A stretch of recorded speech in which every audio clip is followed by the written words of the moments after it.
Ever wish you could just like reach back through time and have a chat with an emperor? Yeah, right, like over a cup of coffee. So, ruling an empire, how'd you do it? Uh-huh, exactly. Okay. Well, today we're going deep, diving into the mind of Marcus Aurelius, Roman emperor, but also a philosopher at heart. And get this, his own reflections, like his personal notes to himself, they were written almost 2,000 years ago, but people are still reading them, like right now, finding wisdom in them. It's kind of mind-blowing when you think about it that way. Totally. We're talking about meditations. Basically, it's like his diary, right? But in it, he's wrestling with these huge questions, leadership, the meaning of life, how to deal with, well, everything life throws at you. And that's actually why you wanted this deep dive. Right. You were curious about Stoic philosophy and how it applies to, well, being a human in the 21st century. Exactly. So let's jump right in with Book 9. This is where Aurelius really digs into some juicy stuff. Dealing with critics, how to find peace in a world that feels anything but peaceful, and how to be, well, truly yourself. Yeah, and it's important to remember this isn't just some, armchair philosopher theorizing about life. This is a guy who was leading Rome during wars, plagues. I mean, can you imagine the to-do list on that guy? Talk about high-pressure situations, right? No kidding. And his insights, they come from that experience. Like, he's writing this stuff from the trenches. And that's what makes it so real. So right off the bat, in passage 25, he tackles negativity. Like, who hasn't dealt with haters and critics?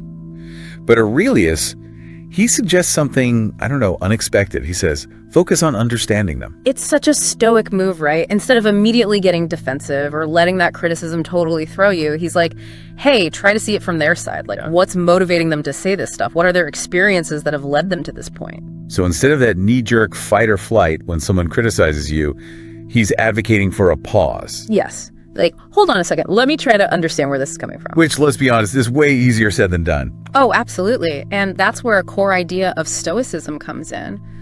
Focus on what you can control. You can't control what other people say about you. You just can't. Nope. But you can control how you react. Like, you have a choice in how much you let those words get to you. Oh, that reminds me so much of dealing with, like, negativity on social media. Yeah. You cannot control what some random person decides to put out there, but you can choose how much you engage with it, or if you engage at all. Exactly. And Aurelius, he takes it even a step further. He's like, remember, even the people who are being harsh, they're human too. Like, we're all in this crazy, messy world together. That's such a shift in thinking, right? It's like even the people who annoy us the most, they're on this journey with us. Totally. So maybe instead of getting caught up in being right or proving them wrong, maybe there's a way to find, some common ground. That's exactly it. He's really getting at understanding and compassion, even and maybe especially for the people who challenge us. Like, that's a path to a more peaceful existence. Not always easy, but it's a practice. A practice. I like that. Yeah. And it really makes you think about how quickly we write people off instead of trying to understand where they're coming from. Especially these days, it's so easy to get sucked into these cycles of outrage. Yeah, I know. Maybe Aurelius is onto something with this whole compassion thing. Maybe he is. Yeah. So let's shift gears a bit, moving from like the interpersonal to the universal. Okay, yeah.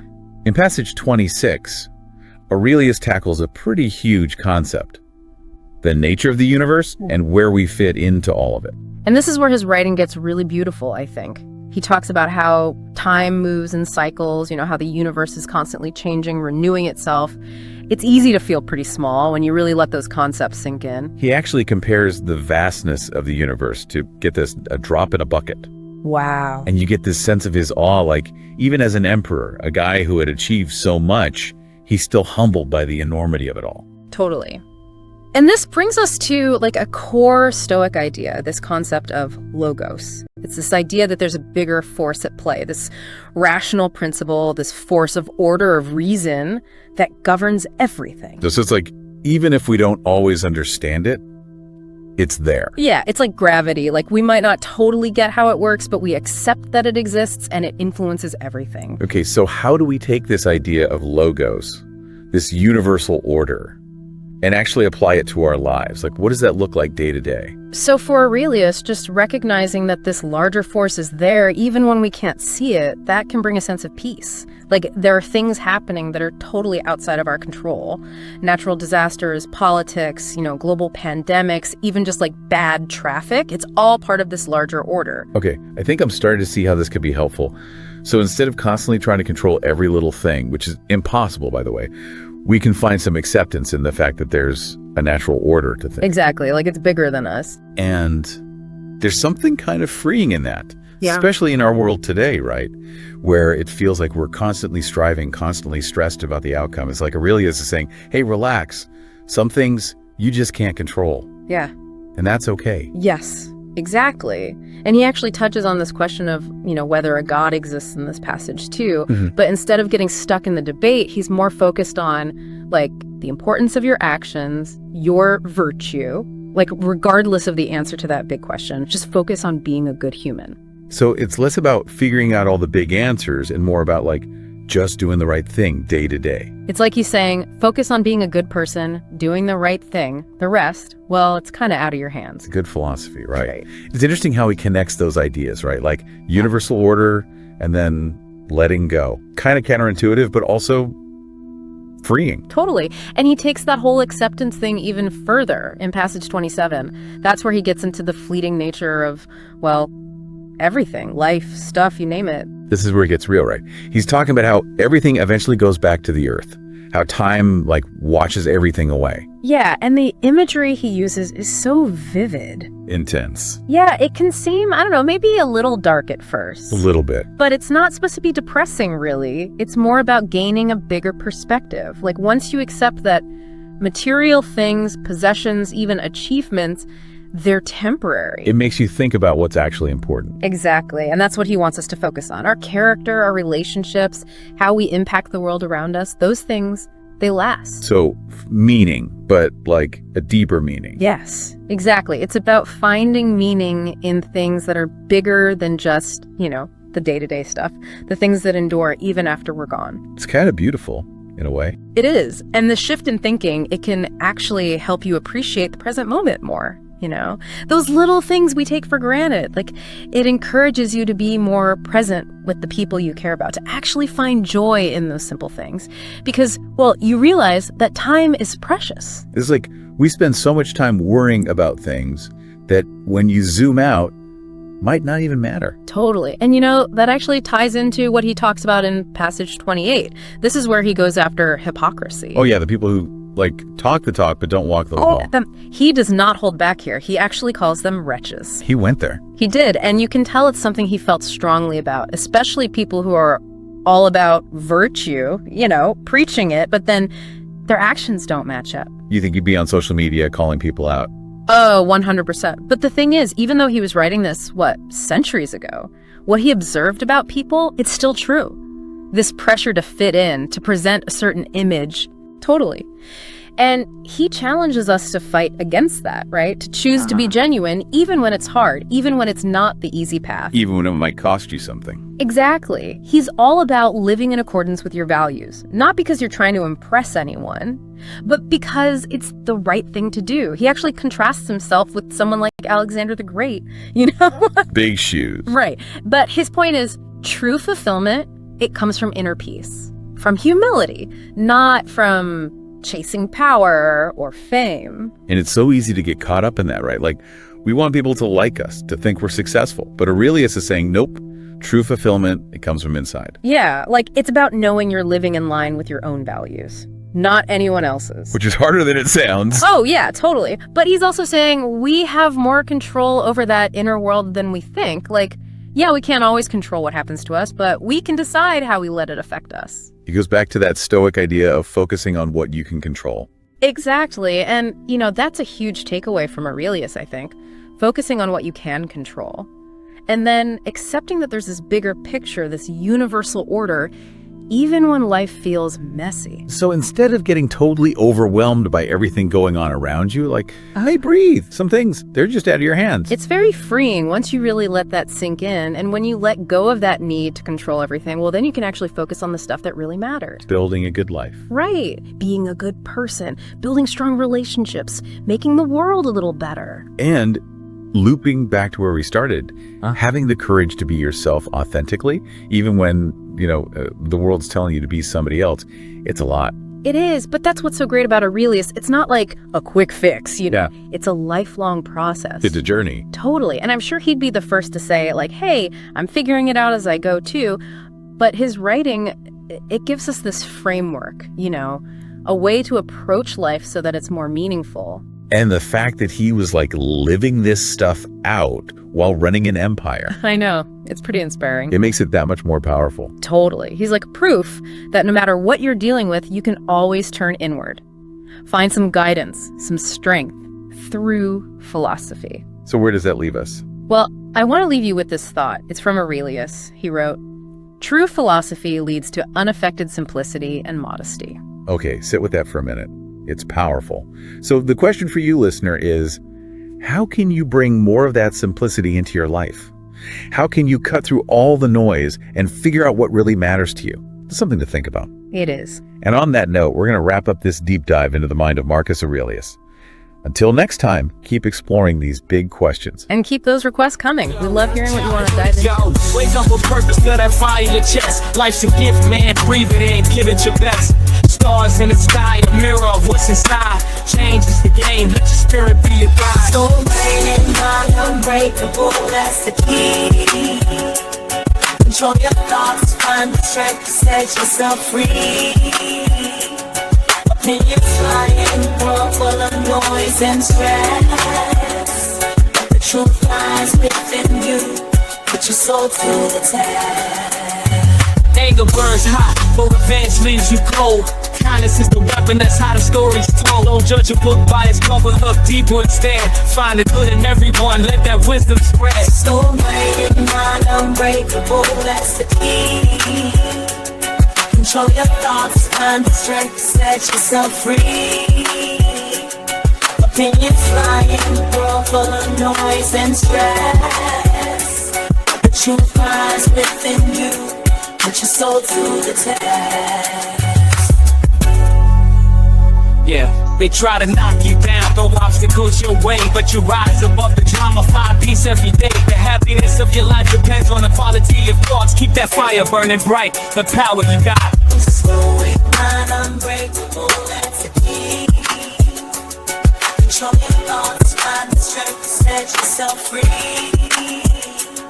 Opinions flying, world full of noise and stress. Truth lies within you, put your soul to the test. Fate throws the curveball, but you adapt, never fold. The past is gone, the future untold. Live in the moment, that's where the true power lies. A stoic warrior, wisdom in your eyes. If it is not right, do not do it, keep it real. The soul becomes sky with the color of its thoughts. How you feel? Stoic, full unbreakable, find the strength within. You got this, no doubt, the victory you'll win. Critics talk loud, try to dim your inner light, but they ain't worth your time, rise above the petty fight. Remember, everything we hear is an opinion, not a fact. Stay true to your path, keep your integrity intact. It's not death a man should fear, but never beginning to live. So seize the day, let your spirit soar, got so much to give. Focus on the good, leave the negativity behind. Stoic warrior state of mind, that's the legacy you'll find. What's happened to you? Thank your lucky stars that finally you're alive. Don't give up. If times are hard, good things nor bad things last forever. But most generally, we are in control of our own destiny. Is that you're all in. No matter what you do, you're all in. This is going to kill you. So I think you might as well play the most magnificent game you can while you're waiting. Because do you have anything better to do? Really? Why not pick the best thing possible that you could do? Why not do that? Maybe you could justify your wretched existence to yourself that way. I think you could, because you're more powerful than you think. Way more powerful than you think. I mean, God only knows what you are in the final analysis. You're blind to your own weaknesses, but you're also blind to your own strengths. It's like, how far could you take that? If you stopped wasting time, and if you stopped lying, and if you oriented yourself to the highest possible good that you could conceive of, and you committed to that, how much good could you do? Well, I would say, why don't you find out? It's time to unwrap the potential you can be. Superior, man. It's within you. It's within every single one of us. And the people that have risen to that level were no different than any one of us. It's just that they believed it and they were willing to work their fucking ass off to get it. It wasn't about the potential. It wasn't about the genetics. It was about the perseverance. And it wasn't about being the hardest fucking worker in the room. That's what got them there. And it didn't happen overnight. They got knocked down more than they ever stood up. But they kept going and kept going and kept going and kept going, because what else is the alternative? To be average. If you don't clear your misunderstanding in time, they become the reason for distance forever.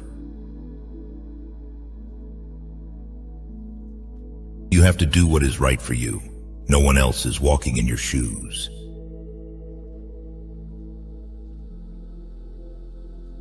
The whole is greater than the sum of its parts. Aristotle. This quote reflects Aristotle's belief that complex systems possess emergent properties that cannot be fully explained by analyzing their individual components.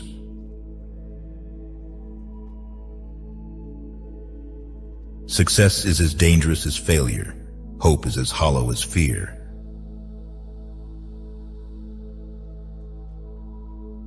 Sometimes you must yield in order to win, and sometimes maintaining a low place leads you to win.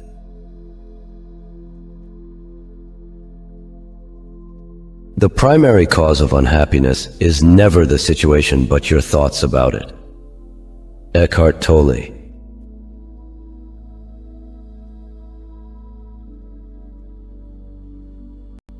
He that feareth death either feareth that he shall have no sense at all, or that his senses will not be the same, whereas he should rather comfort himself that either no sense at all, and so no sense of evil, or if any sense, then another life, and so no death properly.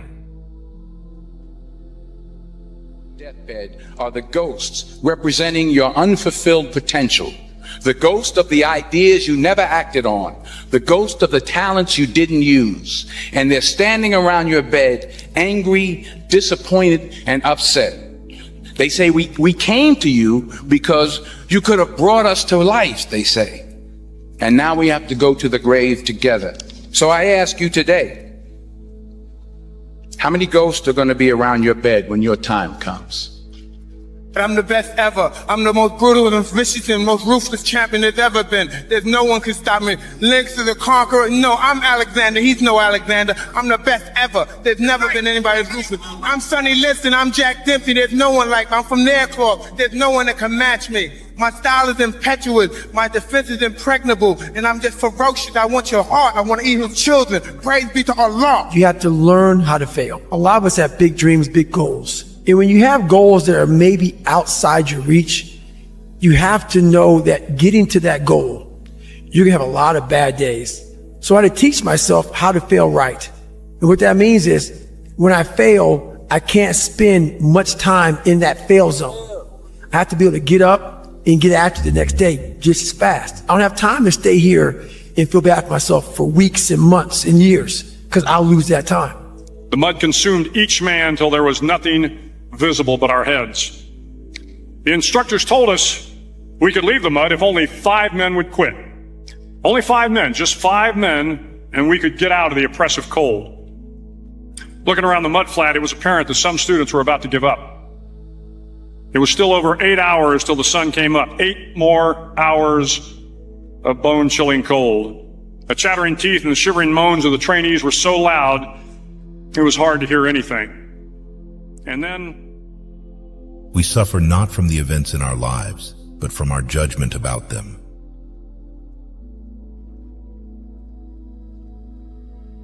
Maybe you are not healing because you're trying to be who you were before. That person doesn't exist anymore because there's a new you trying to be born.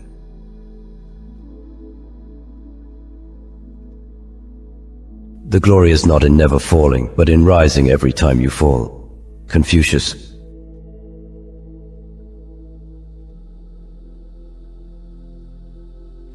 No man can escape his destiny. The next inquiry being how he may best live the time that he has to live.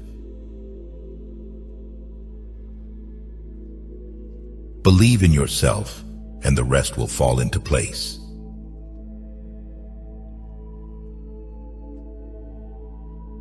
The only thing that exists is the self, and it is beyond all concepts. Papaji.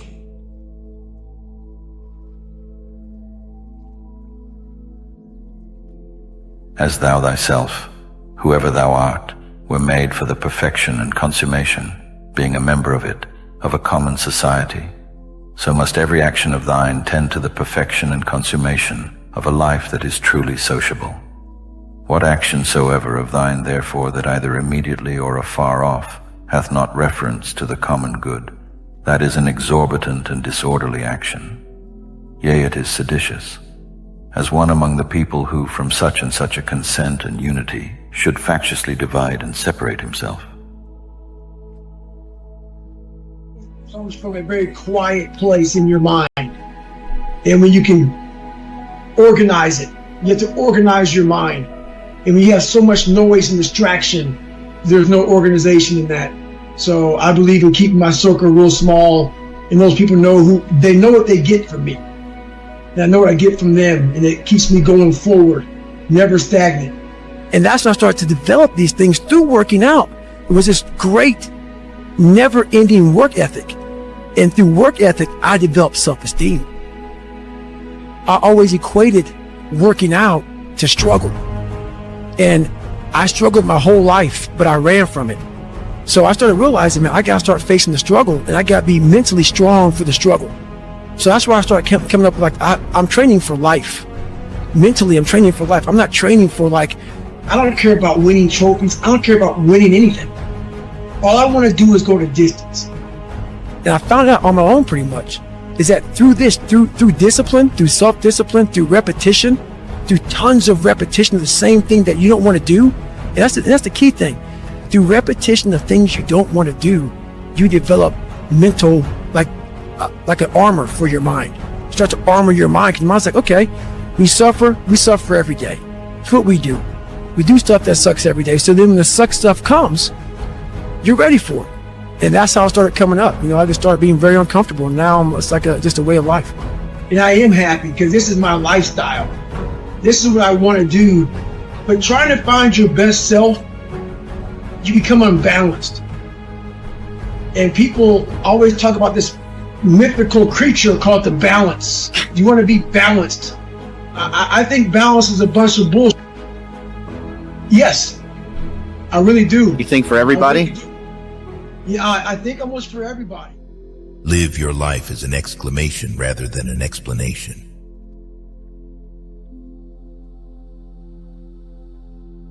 Do not say a little in many words, but a great deal in a few.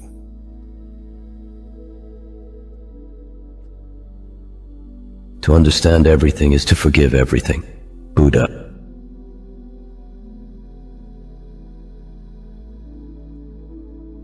Be careful who you trust. Salt and sugar look the same.